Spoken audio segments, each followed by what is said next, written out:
Greetings and salutations, everyone. Welcome back to another episode of FTB Evolution on the FTOG server. And I must say, to start off, April Fools! I'm still here.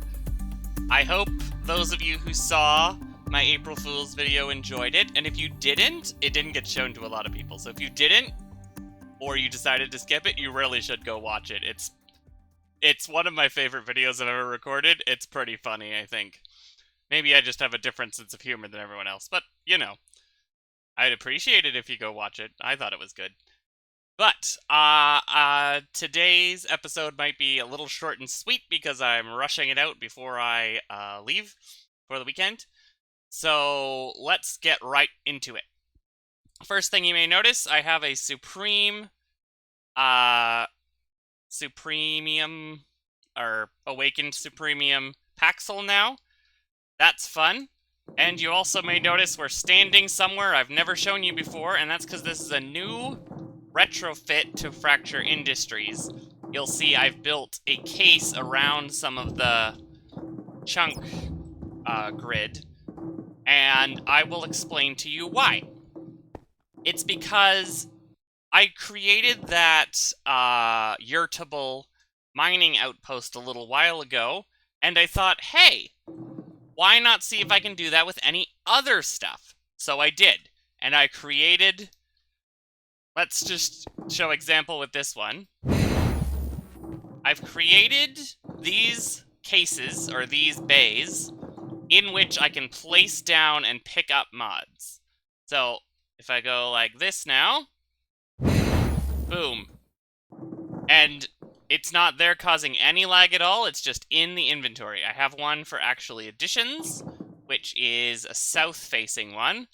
I kept the directions for item collector reasons. So this is the actually addition setup. It's just the Empowerer, and here's the Reconstructor, and then we have the canola stuff didn't show you over there. And then, when I'm done, I just click that, and all of them have that lapis block. I created Mechanism, which is a north one, and boom. Now this is an important one to show you because you'll notice all of the transfer is via nodes. That's because for some reason, the Mechanism pipes and, or really any mod's energy pipes and fluid pipes aren't picked up properly by the yurting bags, except for the maybe pipes mod, which I didn't want to use because it's a problem. But the nodes are picked up and they maintain everything they need to have in them. So the nodes are the best ways to transfer fluids. The energy cables from power get picked up, so those are the best way to transfer power. And then this is the setup for the items, or the machines. Got some chemicals over there. What's in here? Ah, yes, the pressurized reaction chamber for some reason didn't get picked up, so I put it in there. I don't... One moment. Where are you? Where are you? It's a mountain. Down. Ignore that. Yeah. For some reason, the pressurized reaction chamber doesn't get picked up, so I put that in there. And then we just do this. I will show you, however, if we go back to the Just Dire things, like this here, the Mechanism item pipes, the logistical transporters, do get picked up for some reason. It's just not the fluid pipes or the energy. I don't know, but the nodes allow me to work around it, so I'm happy. I've also got Industrial Foregoing, but I'll show you why I did that in a second. Oh, I forgot to pick that up. Let's put that back in the backpack. These are empty bags that I don't have mods for yet, but I will at some point. So, banned mods, new Matacraft. I started working on new Matacraft, and I tried to pick it up in a bag of yurting for the day when I was done working on it, and it crashed the server. So, I've banned new Matacraft from being used in this, which means I needed to find a place to put it, and I put it over here. This setup is probably like the 5th or 6th iteration because I wasn't able to get the pressure built up properly. But now the pressure is slowly going up in all of these systems. So I'll take you through this one step at a time. So, our pneumatic pressure, and just to clarify, I have finished the quest line. We're done with it. Yeah. So, our pneumatic pressure comes from, not that, these flux compressors, which turn RF into bars, which is the unit of pressure that pneumatic craft uses. On these advanced pressure tubes, we have this safety gauge thing, which will vent pressure when the pipes get too full. And I've put it right here by the flux compressor because that's the highest pressure pipe. Everything else goes down as it moves along. That goes straight into the large pressure chamber, which you can take stuff from here. Let me show you with some coal. How much coal do we need, though? I didn't check this beforehand. Pressure. Pressure. Hacker. Pneumatic craft. Let's just throw some coal in there. I can show you how it works. Throw some coal in, and that will go through this thing, presumably. Or not. That's fine. Turns out it was 8 coal blocks makes a single diamond. So you put them in there, they go through these valves into the pressure chamber, at which point they will be pressurized and pulled back out this valve. I don't know how long it's going to take, though. So eventually that will be pressurized into a diamond, and we'll come back and check that in a minute. The flux compressor works best at a temperature below 50 degrees, which is achieved by these vortex tubes, which basically, if you apply pressure, will make one side cold, the blue one, and one side warm, the red one.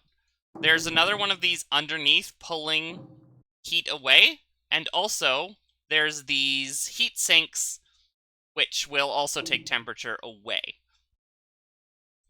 That heat goes into the thermo-pneumatic processing plant, which is a liquid item, produces item and or liquid. There's a bunch of recipes. That works best when it's hot. So I have the heat from this vortex tube going straight into that. And I can't remember if I have another one below it, but I might. This is thermal lagging, which keeps the heat in the machine, otherwise it dissipates. And the pressure is also going to this fluid mixer, which mixes two fluids. That's part of why I have the water there, because it's useful for things. Next, we move on to these fluid tanks, which are used to store the things from the refinery controller, which you take crude oil and put it in there, and it splits into LPG, gasoline, kerosene, and diesel, all of which are used for various things over in these machines. And then those are refinery outputs where they are stored.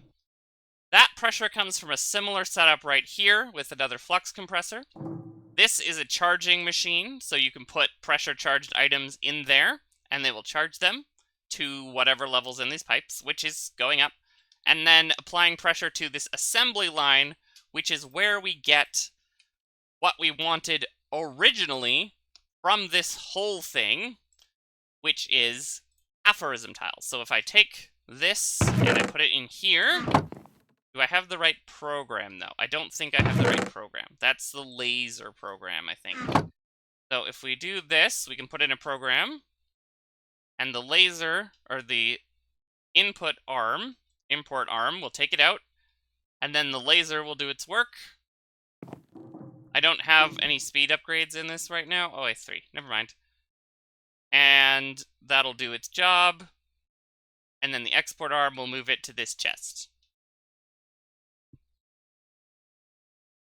Hopefully. Yep. Place it in there. Aphorism tiles. Nice. Let's take the program back out because I'm not using it right now. These are modular signs, basically, that they'll adjust to the size of your lines. You can put in an item. So if I, for example, oh, game froze. As I was saying, aphorism tiles. You can insert an item. Let's say a spruce plank. Okay. That in there. Oh, I see. Yep. So you put the item code in and it can display the item. I'm guessing you can make it do redstone of a level that you can adjust, probably. But it will also just type characters. It'll adjust. It's great. It's basically a better sign. And I've wanted these for some time so I could do stuff like this. But, back to New Banditcraft. I think the pressure system is a little finicky, because I spent a couple hours trying to get it set up so that pressure would go up. I tried doing it with one flux compressor. It wouldn't work. I think there's some inherent loss to this system that it doesn't really explain. Oh, I probably don't have enough pressure in there. That'll convert eventually. Right. You can see it climbing up. Oh, nope. It's holding steady. I might need to add it. Nope. See what I mean? For some reason, there seems to be some kind of inherent loss to the system, because you'd think if you just kept funneling air in there, the pressure would slowly go up. But it actually does, like, equalize at some point, and I don't know why that is. If anyone has a solution, let me know. I should also show you the drone programmer. So basically, you take a drone, you take a bunch of programming pieces, and then you can place them. I'm not entirely sure how this works. I've never really played with it. And if I place a piece there, you can do stuff with it, I suppose. I don't know exactly. But, yeah. I'll play with this at some point. I have more efficient methods for this. What this does. But we'll see. And before we leave this place, I wanted to show you the industrial foregoing setup I made, which is, block placer. Simple block placer will just place birch logs. And fluid extractor will extract latex, and then it will be noded to here, and some water added, and it makes dry rubber, which can be smelted, observe, into plastic. And because of the way this pack has been made, this plastic can be used for a lot of Pneumaticraft recipes, which is a lot easier than the Pneumaticraft way, which is to take LPG made from crude oil, and you process it through some stuff to make, like, a bucket of plastic, which turns into one sheet. So, much easier to use, industrial foregoing.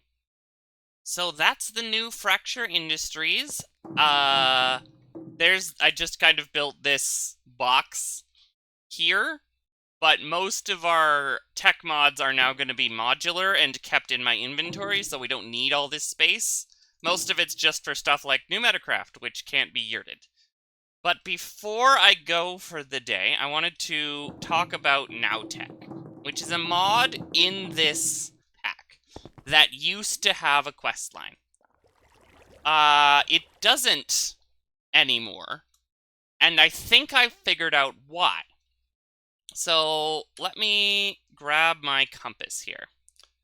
Where's my Explorer compass? There it is. Explorer's compass is set for something we want to look for later. Maybe next episode we go kill something in a dungeon called the Catacombs. But for now, let me sort this by source and move down to NowTech. So, the crystal geodes.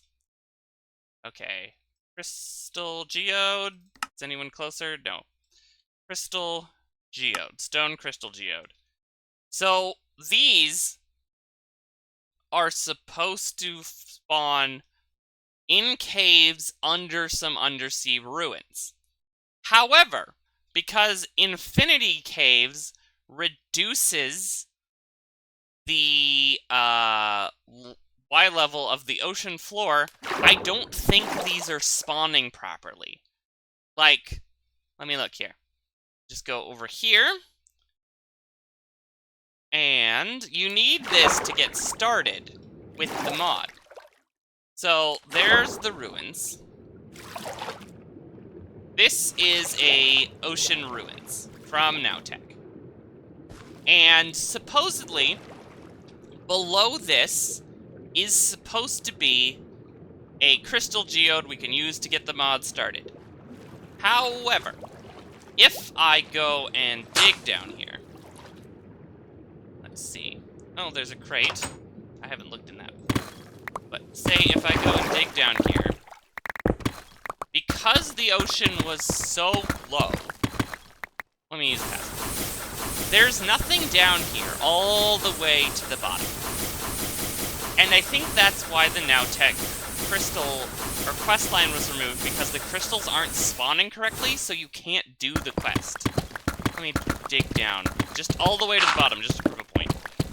Down to negative 128. See? Bedrock. This is right where the compass says it should be. Essentially. Nothing. Nothing at all. So, that's a problem. If anyone knows where I can find a Nowtech crystal geode, I would love to know, because it looked like a really cool mod. But, yeah, can't get into it now, because it's not spawning what it needs to spawn. All that being said, Nowtech did provide one cool thing, which is this diving helmet, which clears up the underwater fog. So, if you're looking for something underground, and you can breathe without, like, a water-breathing thread, Nowtech diving helmet helps you see underwater way better. Like, look, take this off. You can see the fog there in the background. Like, take this off, it's all fog. Put this on, no fog. So, the mod has a use so far. And if anyone has any way of figuring out why it's like that, let me know, because Nowtech looked really cool, and I'd like to do it, but if we don't have the crystal, we don't have the crystal. But I think that's going to be it for today's episode. Let's move that waypoint out of my face. Yeah. Hope you all enjoyed. I'll see you next week, and go watch the duck video, because the duck video is real funny. Go hang out with me and the Stevens. But yeah. No April Fool's joke anymore. We are continuing on the server. FractureCo thanks you. Later.